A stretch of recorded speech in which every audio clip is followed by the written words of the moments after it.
pegando a sua expressão, este plano B acaba sempre por estar em cima da mesa, de uma forma mais ou menos clara, de uma forma mais ou menos próxima dos dias de emissões de dívida. É verdade. Acaba por ser também algumas declarações menos felizes dos próprios responsáveis da União Europeia e de alguns países. Há, de facto, aqui alguma falta de sensatez na gestão deste problema, que é um problema de alguns países, nomeadamente Portugal e das contas públicas portuguesas, na relação da gestão destes problemas com os mercados. Eu não diria que falta de sensatez, são visões profundamente diferentes daquilo que deve ser a Europa e daquilo que deve ser a zona euro. De facto, existem aqui duas visões que cada vez são mais notórias e que a outra visão de que, de facto, existem países que têm que ter medidas muito mais acentuadas, em vez da nossa visão, que julgo que é mais ou menos genérica em Portugal, de que nós devemos ter as respostas a crises do euro devem ser dadas na globalidade, deve haver uma estratégia europeia, deve haver uma estratégia da zona euro de combate a este tipo de matérias, ao invés de intervenções casuísticas, seja na Grécia, seja em Portugal, seja em Espanha, seja onde for. Ou seja, existe de facto uma responsabilidade e compromisso assumido por cada um dos Estados-membros e como disse há pouco, considero Portugal está a ser um exemplo muito positivo, não sei o que considero, apenas, como dissemos há pouco também, outras pessoas com responsabilidades consideram, mas, para além disso, o verdadeiro plano B é aquele que teima em não chegar, que é a resposta da Europa, uma resposta coordenada, uma resposta concertada, aquilo que é um problema da zona euro, aquilo que é de resposta a uma crise que é global. E esse de facto tarda em chegar. E de facto tarda em chegar. Ana Paula Vitorino, ontem publicámos e transmitimos a primeira entrevista do Governador do Banco de Portugal nas suas funções.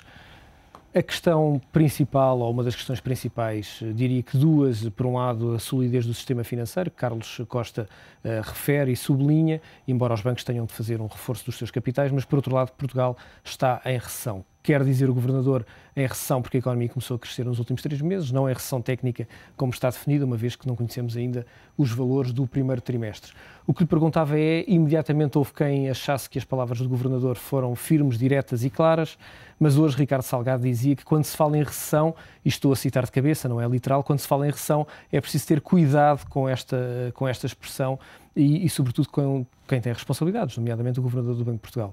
Qual é a sua opinião, Ana Paula? A minha opinião, eu de facto acho que foram claras e diretas, mas também tendo a concordar com o Dr. Ricardo Salgado, com talvez a extemporaneidade com que essas afirmações são feitas. Talvez pudesse ter havido um certo atraso na primeira entrevista do Sr. Governador do Banco de Portugal, porque acho que foi inoportuna esta entrevista, ou pelo menos esta entrevista com este tipo de afirmações. Não vamos discutir aqui a questão da recessão, objetivamente.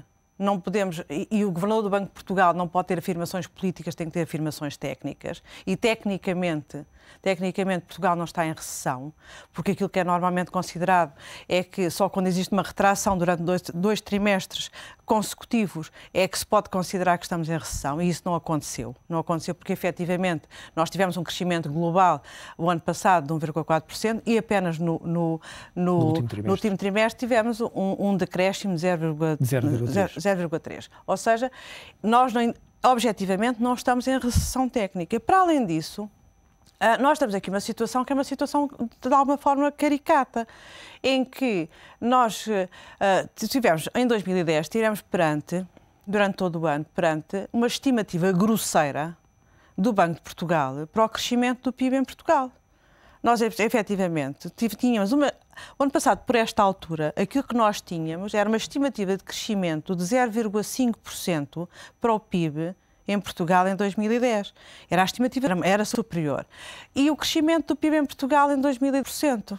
Ou seja, quando efetivamente não existe uma recessão técnica, porque houve um trimestre, houve decréscimo, mas não houve 2 trimestres.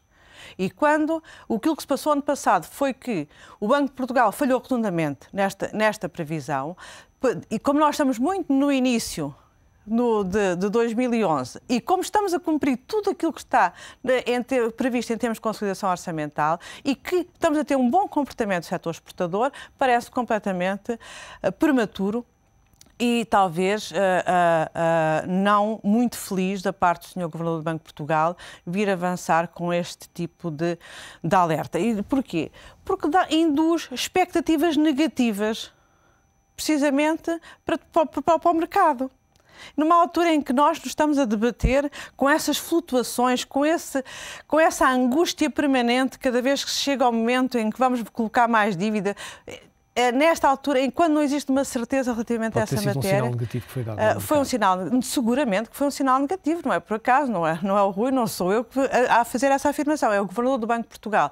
E isso parece-me que esse tipo de expectativas, de induzir expectativas negativas nos mercados e nos avaliadores, numa forma perfeitamente extemporânea, não é talvez a melhor forma de ajudar a economia portuguesa. Mas numa altura em que praticamente todas as instituições, ou não é praticamente, são todas as instituições continuam a referir que Portugal vai enfrentar uma recessão ao longo deste ano, a FMI, a OCDE, todos Banco de Portugal... Rui, durante todo o ano 2010, todos esses disseram que nós íamos ter uns crescimentos. Aliás, houve quem dissesse, inclusive, que íamos entrar em recessão em 2010.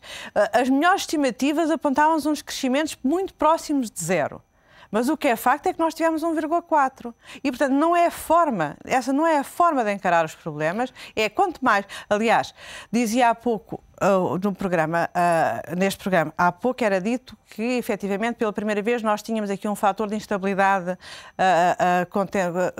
considerado para instabilidade política, considerado na avaliação do risco em Portugal, naquele estudo que foi referido há pouco. Eu também concordo que é inevitável que aparecesse esse risco, porque nós estamos aqui a falar de uma instabilidade induzida, mais do que a própria instabilidade efetiva e real. Nós estamos aqui a falar de instabilidade induzida por vários agentes, sejam eles políticos, sejam eles não políticos, a fazerem política. Ana Paula Vitorino, perguntava-lhe há pouco relativamente a esta questão das previsões para 2011. José Sócrates reagiu de imediato, veio dizer de facto que acredita que em 2011 a economia pode crescer, talvez com o histórico que tem em 2010, como a Ana Paula Vitorino acabou de referir. Acredita de facto que isso pode acontecer também em 2011? Eu acredito que pode acontecer, e acredito que pode acontecer se para além desta forte aposta que está a ser feita no setor exportador, nós continuamos a generalizar a aposta na produtividade e na competitividade generalizada de todas as nossas empresas, sejam elas do setor exportador, quer não sejam, e de facto temos que ter aqui um controle muito efetivo da capacidade de financiamento para que possa haver investimento em Portugal, para que possa haver criação de emprego e possa haver crescimento económico. O antigo secretário-geral da Segurança Interna, Mário Mendes, que apresentou a sua demissão, veio dizer, e pela primeira vez, não é, de facto, não são declarações, ou diria de outra maneira que são declarações inéditas, que Portugal apresenta riscos de convulsões sociais. Este estudo, mais uma vez, apresenta esse risco também. A questão de, como há pouco falávamos, de 60% das pessoas que estão no desemprego não terem qualquer prestação social.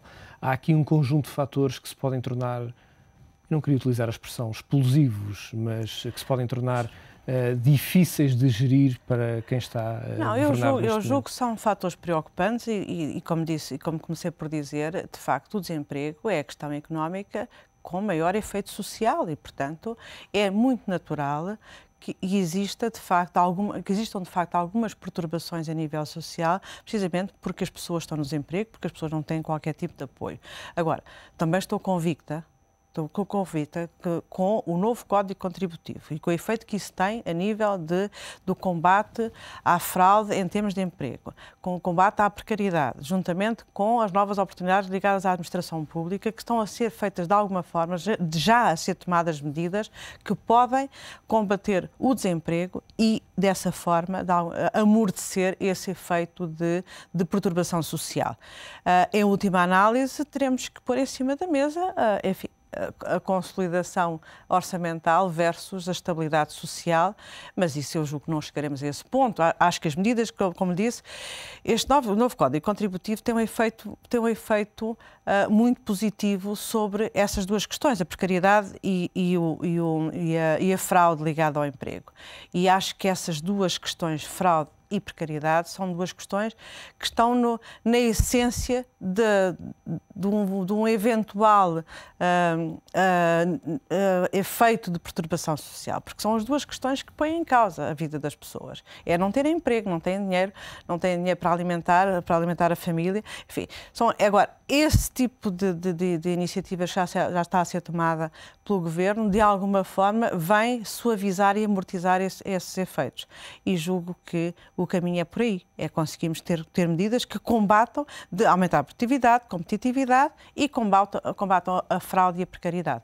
Ana Paula Vitorino, uma última pergunta. Temos vindo a assistir a um alastrar da situação que se viveu numa primeira fase, sobretudo no Egito, mas tem vindo a alastrar-se para uma série de países. Há pouco o Bahrein, a capital do Bahrein foi selada, digamos assim, pelo exército. Na Líbia já morreram 10 manifestantes, há um alastrar e há sobretudo uma preocupação de alguns países da Europa, nomeadamente de Itália, que estão a chegar continuamente barcos, no caso da Tunísia, e há obviamente uma tentativa de uma série de pessoas, de imigrantes, fugirem destes países para tentar entrar na Europa. Isso é um fenómeno que poderá acontecer e que Portugal, a Espanha é também um país normalmente muito afetado, mas através de Itália e através de Espanha poderá colocar-se a Portugal também. Como é que a Europa devia reagir a esta situação? A Europa tem políticas de relação com todo os países do Médio Oriente e, enfim, são políticas externas. Aliás, isso é uma matéria que não é de agora também, infelizmente. E, aliás, aqui há uns anos, meia dúzia de anos, foi colocada precisamente essa questão da segurança em toda a Europa do Sul, e não só na Europa do Sul, como também até ligado a outros países que têm relações preferenciais com Portugal, nomeadamente com Cabo Verde. E, portanto, eu julgo que a Europa está preparada, quer em termos de segurança interna, quer em termos de políticas sociais, para fazer face a essa questão. Agora, aquilo que se está a colocar, de facto, no Norte da África, nos países do Mediterrâneo, mas em todo o Médio Oriente, são fenómenos de natureza distinta uns dos outros. Uma coisa é a questão da Tunísia, do Egito, outra coisa é a Líbia. Tem uma aparência externa parecida, mas de facto são casos muito diferentes internamente. São casos muito diferenciados. Ana Paula Vitorino, é sempre um prazer tê-la neste Acerto de Contas. Desejo-lhe o resto de uma boa semana. Voltamos a ver-nos de hoje a 8 dias. Ana Paula Vitorino, deputada do PS, a comentar os temas da atualidade. Comentário lúcido sempre em Acerto de Contas.